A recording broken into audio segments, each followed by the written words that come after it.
அறுவை சிகிச்சையில் கத்தை என்பது வரலாறு, ரோபோட்டிக் சர்ஜரி என்பது இன்றைய கூறு. தங்கம் புற்றுநோய் சிகிச்சை மையம், நாமக்கல் மற்றும் கான்பூர். வணக்கம். தலித் சமூகத்தின் முக்கிய தலைவர்களை ஒருவா பார்க்கப்பட்டவர் தான் திரு ஆம்ஸ்ட்ராங் அவர்கள் சார். அவர் இறந்து ஓராண்டு காலம் முடிய போகுது. அதை முன்னிட்டு அவரோட ஆதரவாளர்களும் அந்த கட்சி சார்ந்தவர்களும் நாங்கள் நினைவேந்தல் நடத்த போறோம் அப்படின்னு சொல்லியிருக்காங்க. ஆனா அதுக்கு காவல்துறை தடை போட்டிருக்காங்க. எதுக்காகங்க சார்? ஏற்கனவே உங்களுக்கு தெரியும் இந்த விஷயமா. உங்களுக்கு பார்த்தீங்கன்னா இது ஒரு இயற்கையான மரணம் கிடையாது, ஒரு துர்மரணம்.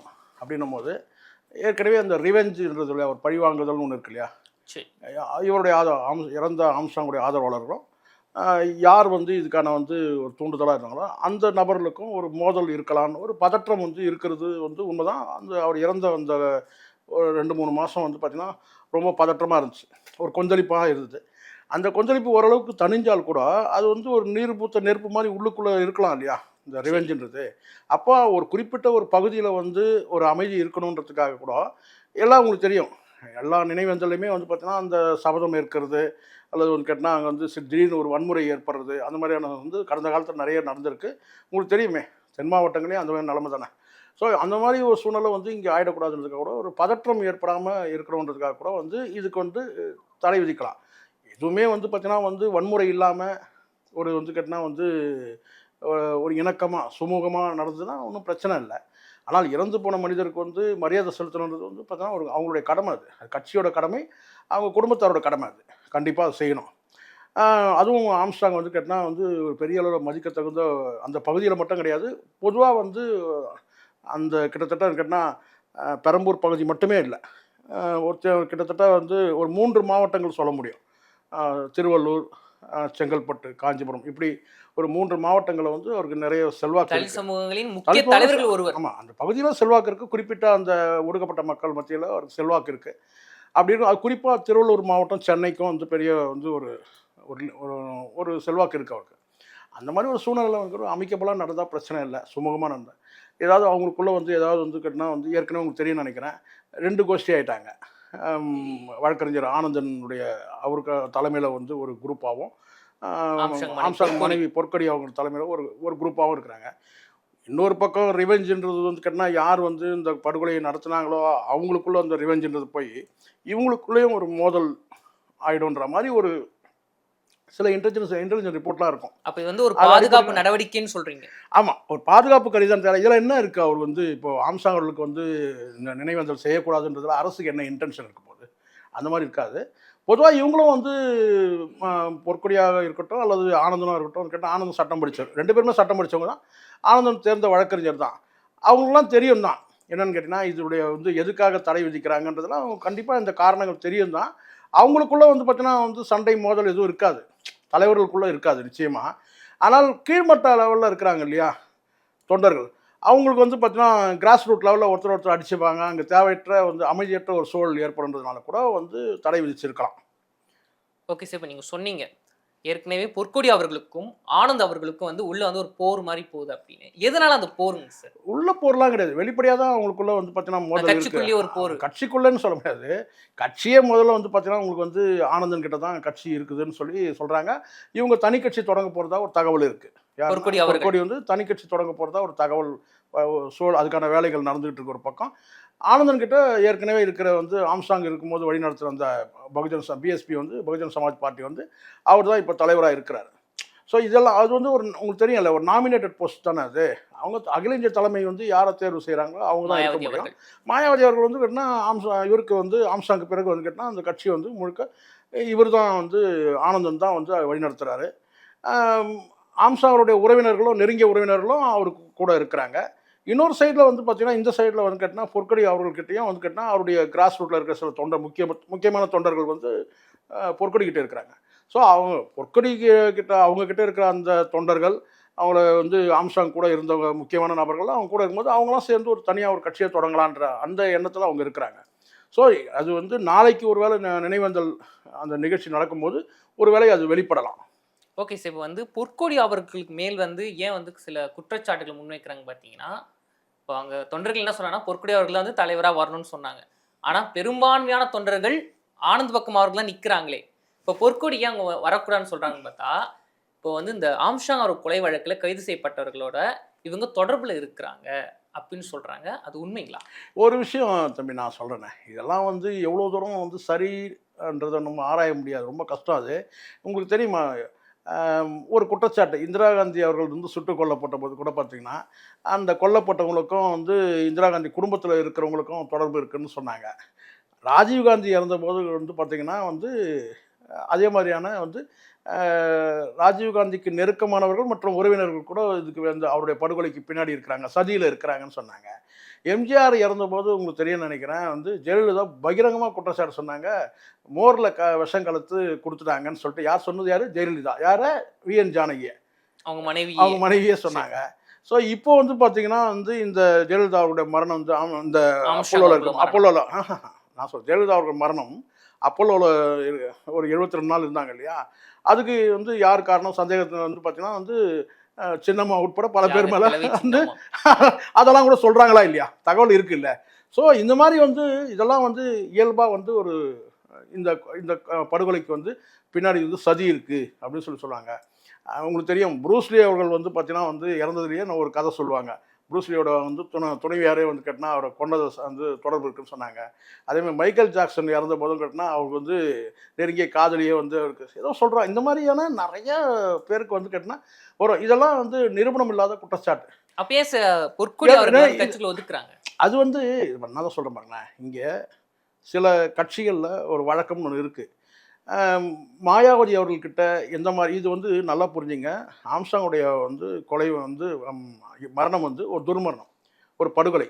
ஸோ இந்த படுகொலை கேட்டால் இது அகில இந்திய அளவில் வந்து கேட்டால் வந்து அவங்களுக்கு தகவல் போய் அவங்க வந்து அவங்களுக்கு என்ன மாதிரி ரிப்போர்ட் கொடுக்கப்பட்டதுன்னு சொல்ல முடியாதுல்ல.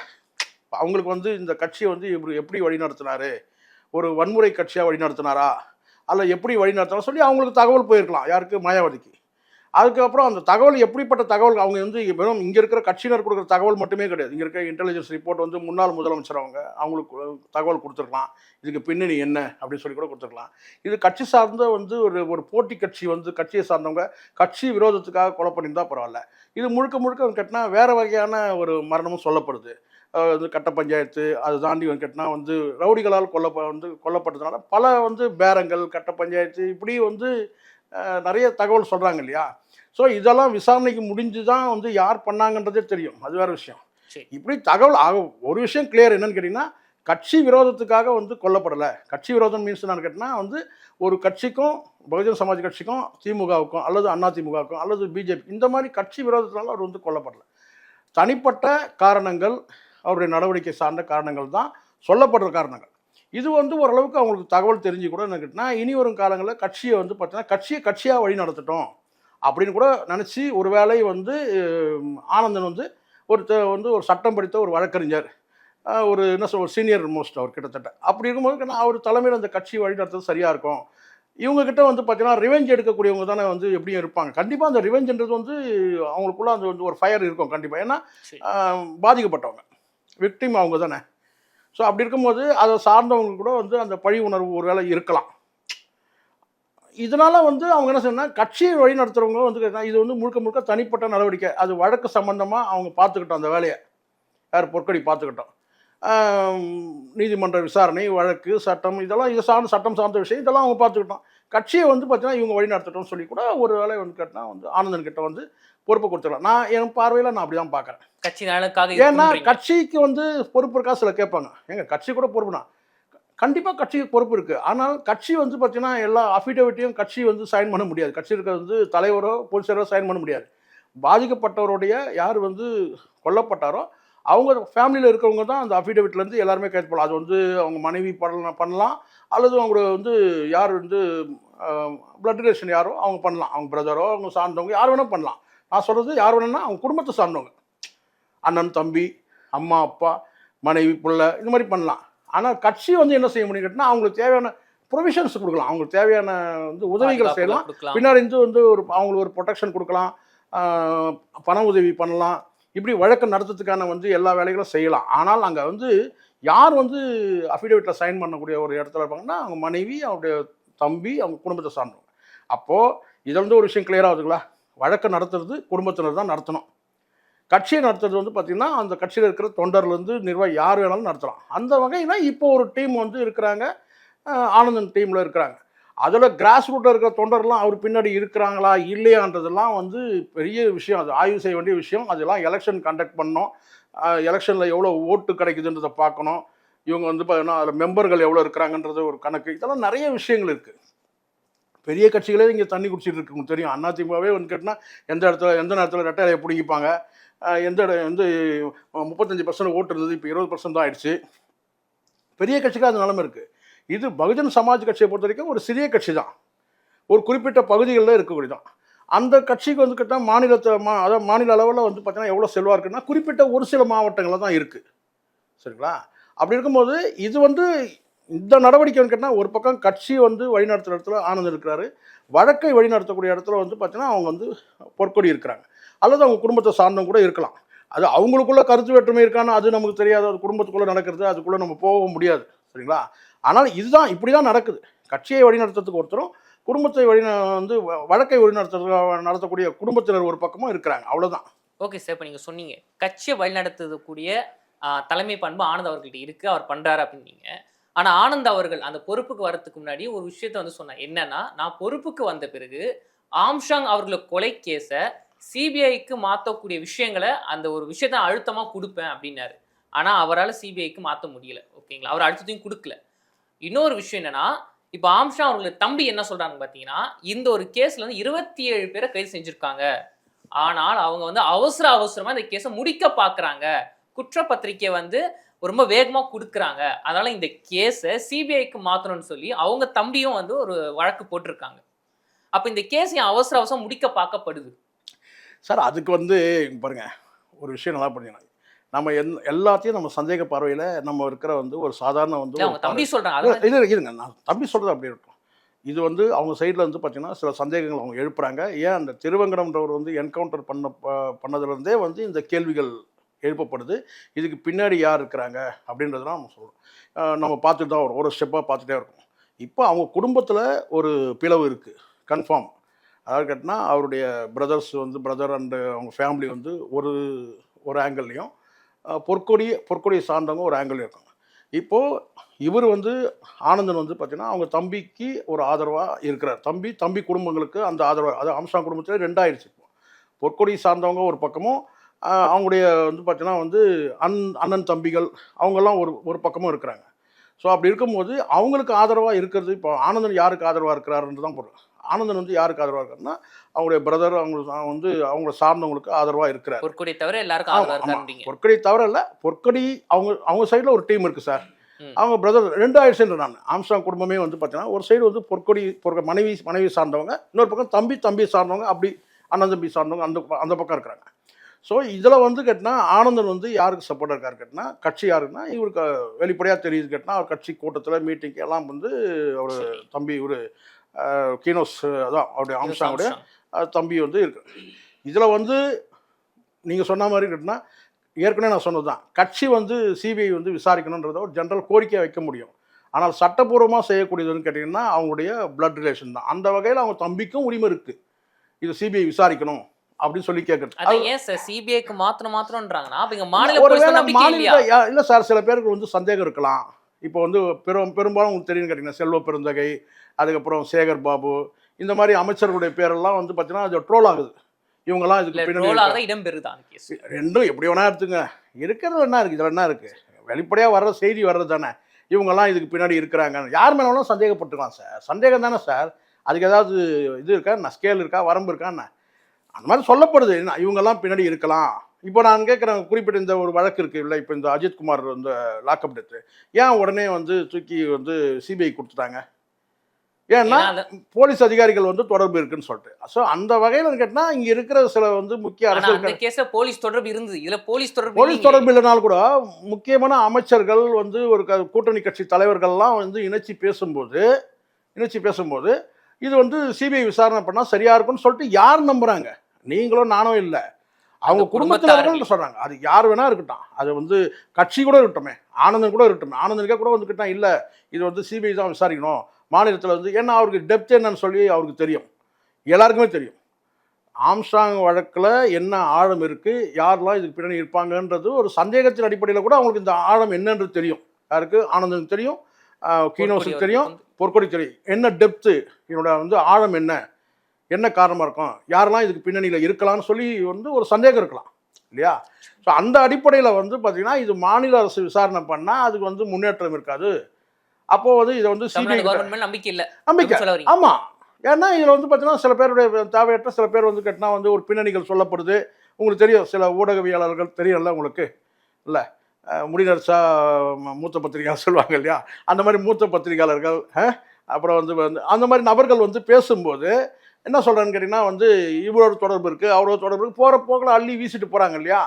அந்த மாதிரி ஒரு இருக்கும்போது கேட்டால் அதை வந்து ஒரு வேளை வந்து கேட்டால் அந்த மாதிரி உண்மையாக கூட இருக்கலாம். ஒரு வேளை அப்படி இருக்கும்போது கேட்டால் அதை வந்து இவரும் வந்து பார்த்தீங்கன்னா ஆனந்தனும் வந்து ஒரு தேர்ந்த வழக்கறிஞர், கிரிமினல் வழக்கறிஞர். அவருக்கு வந்து எல்லாரோட கூடுதலாக கூட சில தகவல்கள் தெரிஞ்சிருக்கலாம். அப்போது அவருடைய நேரடியாக கேட்க முடியலனாலும் வந்து பார்த்தீங்கன்னா சிபிஐ விசாரிக்கணும்னு சொல்லி நேரடியாக அவர் கேட்க முடியாது. ஏன்னா அவர் வழக்கறிஞராகவும் அவர் இருக்கிறதுனால அவர் வந்து பார்த்தீங்கன்னா இதனுடைய ஆழம் தெரிஞ்சதுனால நேரடியாக அவர் வந்து தெரியும், அவருக்கு சட்டப்பூர்வமாக நம்ம கேட்க முடியாது இதை அப்படின்னு சொல்லிட்டு. அப்போது அவருடைய தம்பி மூலமாக கூட இதை சிபிஐ வந்து விசாரணை கேட்கலாம்.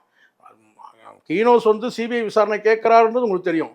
ஆனால் அதுக்கு பின்னாடி வந்து யார் இருக்கிறாங்க, ஒருவேளை ஆனந்தன் கூட வந்து கேட்டால் வந்து சட்டப்பூர்வமாக இதை யார் செய்ய முடியும்னு அவருக்கு தெரிஞ்சு கூட தம்பியை செய்ய வைக்கலாம். இது வந்து சிபிஐ விசாரணை கேட்டு கூட வந்து மனு தாக்கல் பண்ணலாம் இல்லையா? பின்னணியில் பொற்கொடி அவர்கள் இருந்திருக்கலாம்ல. பொற்கொடி அதுதான் சார் சொல்கிறேன், உங்களுக்கு புரியலையான்னு கேட்டால் பொற்கொடி அவர்கள் வந்து இதை செஞ்சு இருக்கணும். இதுக்கு வந்து பார்த்தீங்கன்னா இன்னொருத்தர் வரணும்னு அவசியமே இல்லை. பொற்கொடி இதுக்கு முன்னாடியே அவங்க கேட்டிருக்கலான்னு நான் சொல்ல வரேன். அவங்க கேட்கல. அது கேட்காத காரணம்னு கேட்டால் இப்போ இப்படி நம்ம நியாயமாக இருக்குமா? இப்படி கேட்டோம்னு வச்சுங்களேன், அவங்க நான் இறந்த துக்கத்தில் இருக்கிறேன், இதெல்லாம் வந்து இவங்கெல்லாம் கூட இருக்கிறாங்க, இவங்க செய்வாங்கன்னு நம்ம பார்த்தோம், இவங்க செய்யலை அப்படின்னு கூட காரணம் சொல்லலாம்.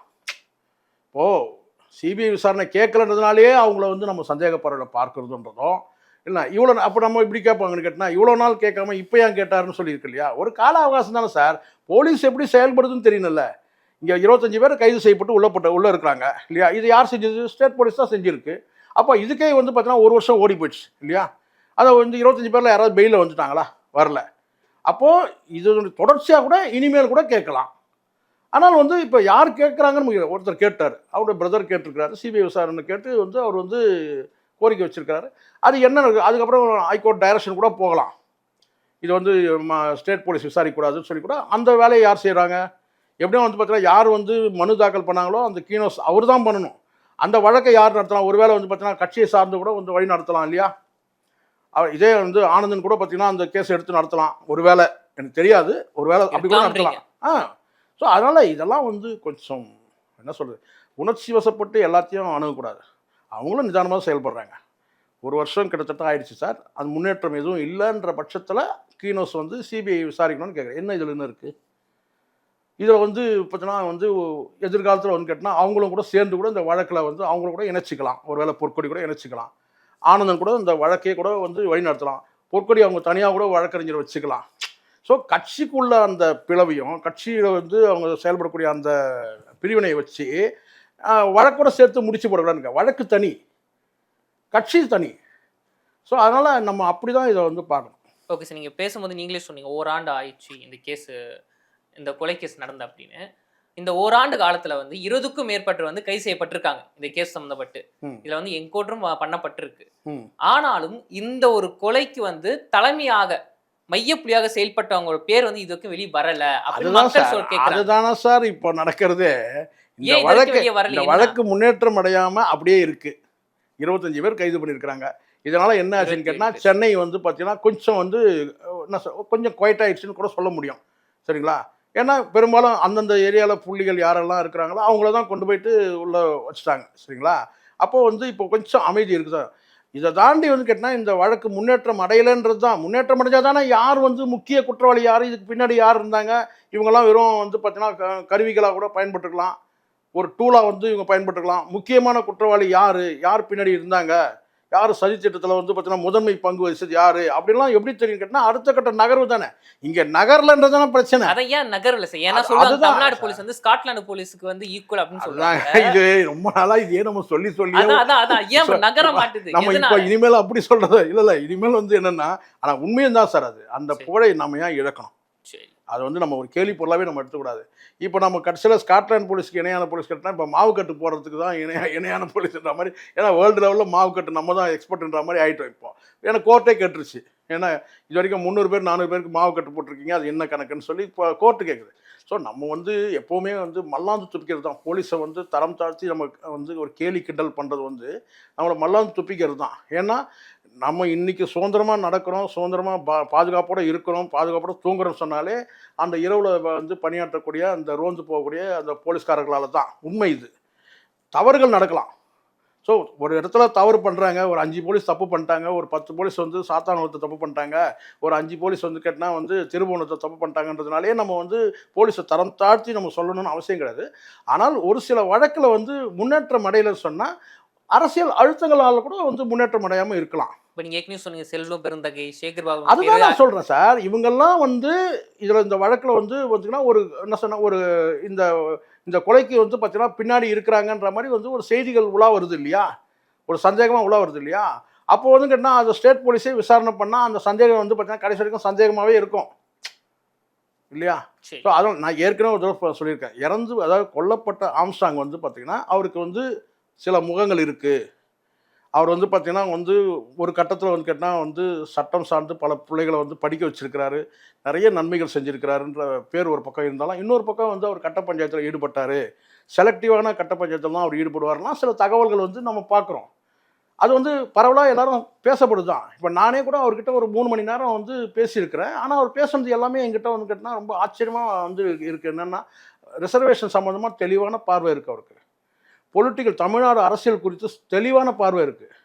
ஒரே கேள்வி தான் அவர் எல்லார்ட்டையும் கேட்ட ஒரு கேள்வி தான். அந்த கேள்வி கூட அவருக்கு வந்து ஒரு வேளை வந்து இந்த என்ன அவருடைய இந்த முடிவுக்கு காரணமாக கூட இருக்கலாம். ஒரு கேள்வி அவர் கேட்டார். என்ன கேள்வி சார்? அந்த கேள்வி என்னன்னு கேட்டிங்கன்னா, எடப்பாடி பழனிசாமி வந்து முதலமைச்சர் ஆகிறதுக்கு நமக்கு எதுக்கு தனி கட்சி? பொதுவான கேள்வி. எடப்பாடி பழனிசாமி முதலமைச்சர் ஆகிறதுக்கு எதுக்கு தனி கட்சி? மு.க. ஸ்டாலின் முதலமைச்சர் ஆகிறதுக்கு எதுக்காக தனி கட்சி? அவங்கள முதலமைச்சர் பதவியில் உட்காரறதுக்கு நாம் ஏன் தனி கட்சி தொடங்கணும், தனி கட்சி வச்சுக்கணும் அப்படின்னு ஒரு கேள்வி கேட்டார். பரவலாக எல்லாரையும் கேட்டார். நாம் எது கட்சி நடத்தணும்? அவர் முதலமைச்சர் ஆகிறதுக்காக நம்ம கட்சி நடத்தணும்? இல்லைன்னா அவர் உங்களுக்கு தெரியும் சார், கடந்த காலத்தில் யாராவது வந்து இதே பகுஜன் சமாஜ் கட்சி வந்து சார்பாக ஒரு கூட்டணிக்கு போயிருக்க முடியுமா அவரால்? இவர் என்ன சொல்கிறாரோ அந்த அம்மா அங்கே வந்து சரின்னு சொல்ல போகிறாங்க. யார்? மாயாவதி இல்லையா. தமிழ்நாட்டை பொறுத்த வரைக்கும் இந்த கட்சிகளோடு நாங்கள் வந்து கூட்டணிக்கு போகிறோன்னு சொன்னால் இவர் சொல்லியிருந்தாருன்னா எப்போ அதுக்கு அவங்க வந்து பார்த்தீங்கன்னா கன்கரன்ஸ் கொடுத்துருப்பாங்க. இவர் வந்து பார்த்தீங்கன்னா ஒரு குறைஞ்சபட்சம் ஒரு எம்எல்ஏ ஆகிட்டுருக்கலாமே இவர் தாராளமாக. ஆனால் அந்த ரூட்டுக்கு அவர் போகல. அந்த ஒரு கேள்வி வந்து நீங்கள் ஊடகங்களே நீங்கள் பார்ப்பீங்க. அந்த கேள்வி வந்து எடப்பாடி பழனிசாமி முதலமைச்சர் ஆகிறதுக்கும் மு.க. ஸ்டாலின் முதலமைச்சர் ஆகிறதுக்கும் நம்ம எதுக்கு தனியாக கட்சி தொடங்கணும், தனியாக கட்சி நடத்தணும் அப்படி கேள்வி கேட்டார். ஒரு ஸ்ட்ராங்கான கேள்வி அதை வச்சார். அது வந்து அந்த மக்கள் மத்தியில் வந்து பரவலாக வந்து ஒரு என்ன சொன்னால் ஒரு அட்ராக்டிவ் வார்த்தைகளாக இருந்தது. என்னன்னா வந்து இது ஒரு திடீர்னு எதிர்பாராத ஒரு முடிவு. இந்த முடிவுக்கு பின்னாடி யார் இருக்கிறாங்கன்றது வந்து ஒரு புலனாய்வு மூலமாக தெரிய வரணும். ஒரு வருஷம் ஆகி எந்த மூமெண்ட்டும் இல்லாமல் இருக்கிறதுனால இப்போ அடுத்த கட்டமாக இவங்க சிபிஐ நோக்கி நகர்றாங்க. இது வந்து ஒரு என்ன சொன்னால் ஒரு வகையான வந்து ஒரு ஸ்லோ நடவடிக்கைன்னு கூட சொல்ல முடியும் இவங்க நடவடிக்கையை. இப்போ இறந்து வந்து அவர் ஒரு 3 மாதத்துக்குள்ளே கூட இவங்க வந்து எங்களுக்கு சிபிஐ கிட்ட கொடுங்கன்னு கேட்டிருக்க முடியும் இவங்க தரப்பில், ஆம்ஸ்ட்ராங் தரப்பில். ஆனால் இப்போ வந்து ஒரு வருஷம் கழித்து இவங்க கேட்குறாங்கன்னா ஒரு நிதானமாக பார்த்து கேஸோட போக்கை பார்த்து இல்லை இது வந்து அடுத்த கட்ட நகர்வுக்கு நகரவே இல்லை அப்படின்னு சொல்லி இவங்க வந்து இப்போ மூவ் பண்ணுறாங்க. அதனால் இதை வந்து உள்நோக்க பார்வையோட பார்க்க தேவையில்ல, அரசியல் பார்வையோட பார்க்க தேவையில்ல. யாரையும் இவங்களுக்கு எதிரானவங்க அவங்க எதிரானு கேட்டேன் என்ன கேட்டால் எல்லாரும் ஒற்றுமையாக இருக்கணும்னே நான் சொல்கிறேன். உண்மையாக சொல்கிறேன். நான் குடும்ப அளவில் நம்ம போய் அது வந்து பஞ்சாயத்து மினிஸ்டர் குடும்பத்துக்குள்ளே நிறைய சிக்கல் இருக்கும். இங்கே வந்து 2 நாட்டுக்குள்ளே பிரச்சனையை கூட தீர்த்துடலாம். ஆனால் குடும்பத்துக்குள்ளே பிரச்சனையை தீர்க்கவே முடியாது. அது வந்து அவங்க குடும்பத்துக்குள்ளே நாளைக்கு ஒரு நாள் என்றைக்கு இருந்தாலும் அவங்களெல்லாம் ஒரே பிளட்டு சார். நாளைக்கு வந்து ஒன்றாயிருவாங்க. நாளைக்கே இன்றைக்கி ஒரு கருத்து மட்டுமே இருக்கலாம். வந்து பார்த்திங்கன்னா அவங்கெல்லாம் வந்து ஒரு பாசத்தால் பிணைக்கப்பட்ட வந்து என்ன கேட்டால் மேம்பட்ட வகுப்பை காட்டிலும் ஒடுக்கப்பட்ட மக்கள்கிட்ட தான் கேட்டால் அந்த பாச பிணைப்பு அதிகமாக இருக்கும். அது நாளடைவில் அவங்களுக்கு சரியாயிடலாம். ஆனால் 2 பார்வையாக இருக்கணும். குடும்ப பார்வை தனி, அரசியல் பார்வை தனி.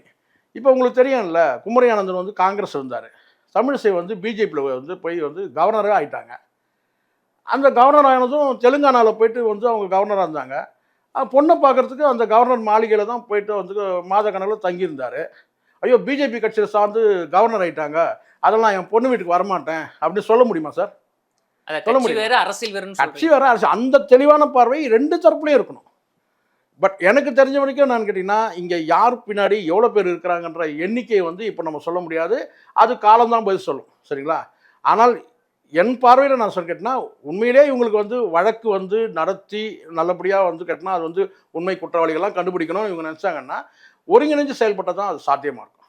ஓகே சார், தொடர்ந்து பேசுவோம். நன்றி சார். நன்றி சார். அறுவை சிகிச்சையில் கத்தை என்பது வரலாறு, ரோபோட்டிக் சர்ஜரி என்பது இன்றைய கூறு. தங்கம் புற்றுநோய் சிகிச்சை மையம், நாமக்கல் மற்றும் கான்பூர்.